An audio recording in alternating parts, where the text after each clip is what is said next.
There's a place in biblical history that corresponds with Matthew 4:24 and 1 and 2, in which we know the story where Jesus steps out on the Mount of Olives. You know the story, right? After he's risen from the dead. And he tells the disciples, I tell you that one stone will not rest upon the other, because they were bragging about the temple place. And in that second verse, Jesus says to them that I tell you that one stone shall not rest upon another. And he begins to describe to them the decimation of Israel. Now, what's interesting is in history, this does take place. In AD 74, Titus the emperor who fought, or the Roman general that fought for the nation of Rome, besieged the city as Jesus said he would. Now, I want you to follow me on this point. He besieges the city. And he besieges the city with what is known as Caesar's famous 10th Legion. Now, the 10th Legion was a very powerful army. It was the one that Caesar trusted the most, the one that he depended on, the one that he believed in.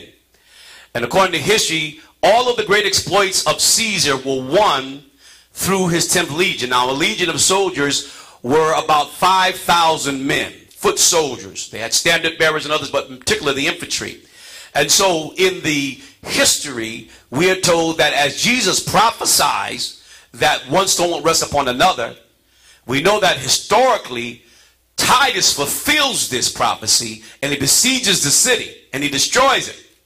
And that very powerful legion of soldiers that he had vanquished the nation of Israel, had scattered them to Masada, and had destroyed them, and had torn down the city. As a matter of fact, it is said that in history that where the Shekinah glory was, you know, the place where the priest would go, and if he was right, he dropped dead, where the presence of God existed.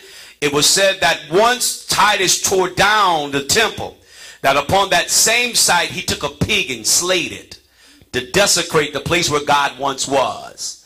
And so when Titus finished off the Jews, he returned back home. Here's what happens. When they see him coming from the battle, they say to him, they say, well, what happened to your soldiers? Because now he only came with maybe about 2,500 soldiers. And they said, did you lose them all in the battle? He said, no, I didn't lose them in the battle. He said, I left them standing over the dead bodies of the Jews because they believe they're going to resurrect again. And so I'm leaving them there just in case they get up. This is a historical truth. And so the faith of the Hebrew to rise was so powerful that even the enemy feared that they might get up one day.